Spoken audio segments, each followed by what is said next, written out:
ranked as the most restrictive market in Africa. And who has given us this profound accolade? It is the World Bank. And I know for most of us Kenyans, we are very proud people. I know we should be proud of our country though, but in our pride, we usually say, I don't know if this conversation usually originates from our ignorance, or is it just simply that we are, we have to be proud of our country.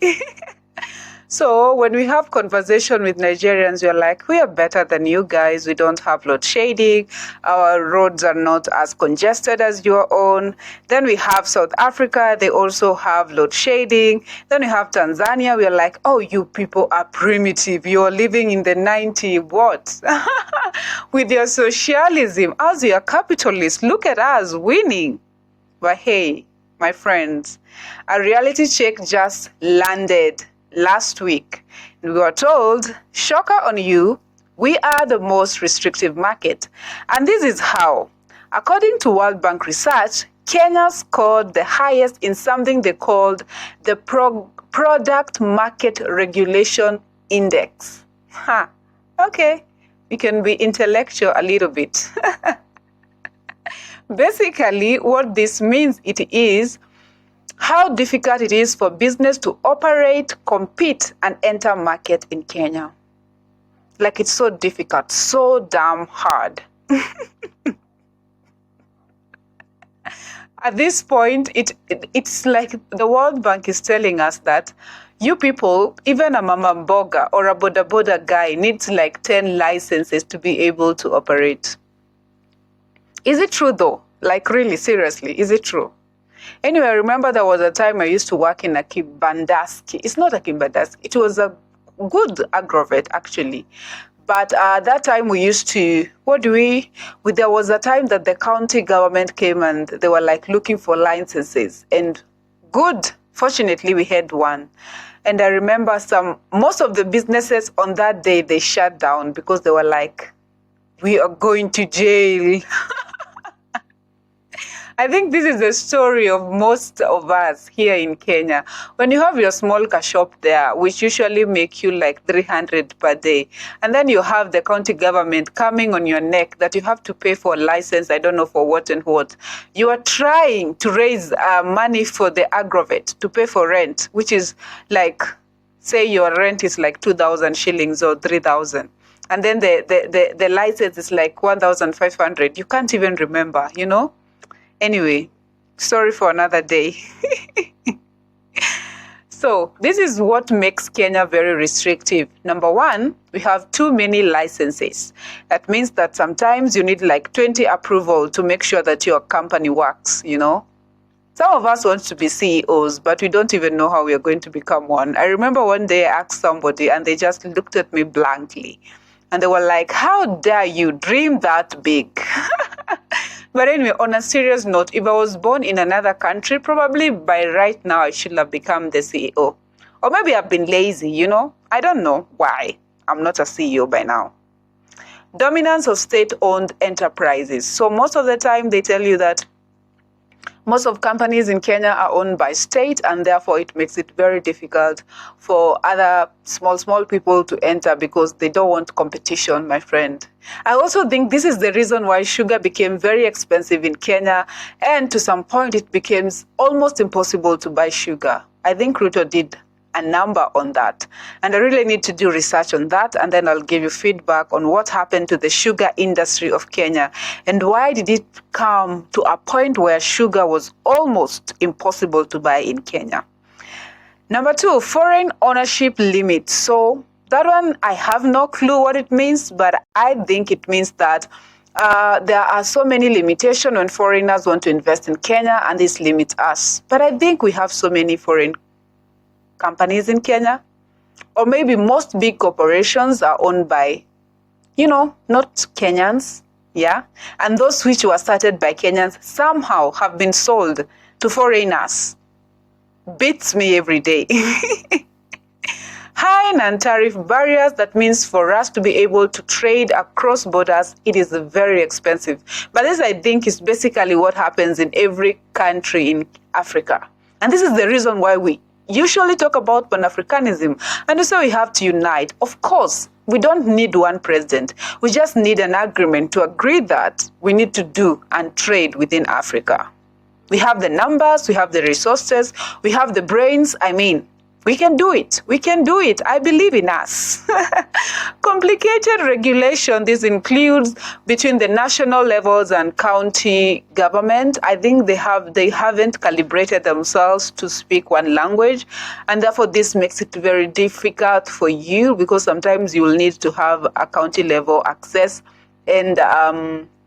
and then you'll need a national level access, and one of them can fail you, and then it becomes another story altogether. So I know for most of you there, you might be watching this video and you're like, who cares?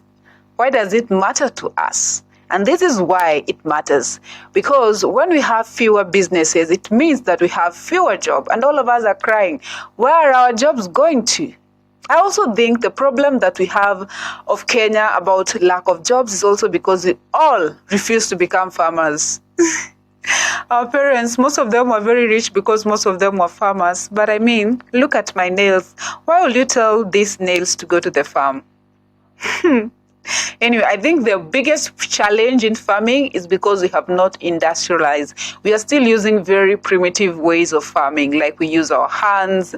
We spend most of the time in hard labor doing farming, but people have industrialized. They're doing farming in a different way, such that they can still wear their makeup and wigs and nails while they're still farmers. Anyway, less competition means higher prices. I mean, I've never understood why credit is very expensive. I mean, like there was a time I used to survive with like 5 MBs the whole day, and I was a contented girl. Right now, you buy even 1 GB within half an hour. Safaricom is at your neck, and even Airtel is at your neck. They're like, my friends, you have overused your data. Something has to be done. I mean, we cannot survive without bundles. But again, they're very expensive. It's like you're working only to buy bundles. Anyway, slower investment means lower economic growth. That is very basic mathematics. And I also think this is the reason why we have classism. We have the richer becoming very rich and the poor becoming very poor. Because of this thing, every time we don't have businesses in Africa or in Kenya per se, we also don't have jobs, we also don't have money flowing as easily as it should, and then the poorer become poorer. SME are the ones that suffer the most because they're the ones that create jobs in the country. So when you wonder why formal jobs are very scarce, kindly remember that you are a restrictive market. And stop complaining. If you want to change something, do something about it. And what you can do about it is this. I usually say, invade parliament. This is the solution of Gen Z. Your solution is not actually fighting President Ruto. It's just invading parliament. Just go to parliament. Make changes. Make a difference. Let us see you there speaking with your colloquial English of the nose. Like the progeny of Lumumba, and tell us, yeah? Anyway, now, most of us, we are competing with countries like Rwanda, Mauritius, and South Africa. And the reason is this. These countries have simplified their licenses, they have digitized approvals, and they have opened the markets for investors. This means that doing business in those countries is very easier. I know you are hearing Rwanda and you're like, Rwanda with their dictator. And they're still outbidding us and outdoing us. Yes, because you are focused on Kikuyu and the mountain and Usiguze Mlima instead of focusing with issues that can actually change our lives. Anyway, I'm a criticizer. I am. You see me. Streamline licensing. So this is what we should do. We should streamline licensing. We should reduce power of state-owned enterprises. And I think this is what President Ruto is trying to do with privatization. Kindly, President Ruto has not paid me. I'm not a blogger. I don't even know how to blog. I have a website. I tried blogging. I don't know how to do it. I'm just saying privatization is a good thing in a sense when it is done right. But I don't know if you're doing it right, by the way. I don't know if you're doing it right. Secondly, I'm also going to do an episode on that. So we're going to do an investigation because we are telling ourselves we are not going to allow ignorance to rule. No, we are not. Number 2, we have strengthened competition laws. This is where we allow that small business to grow and to bring competition on the top so that we do not have monopolies that are choking us like electricity. Are we together? Digitize everything. I know we are trying to digitize everything, but have you seen eCitizen? The last thing I heard about eCitizen is that they are trying to charge you at least 50 shillings for every transaction you do in eCitizen. That is very expensive, by the way. They should charge us like 10 shillings. We are like 40 million Kenyans. I mean, 10 shillings or even 5 shillings. 10 is even expensive. 5 shillings. We are so many of us. Anyway, at the end of the day, Kenya has the talent, we have the innovation, and we have the capacity and the capability.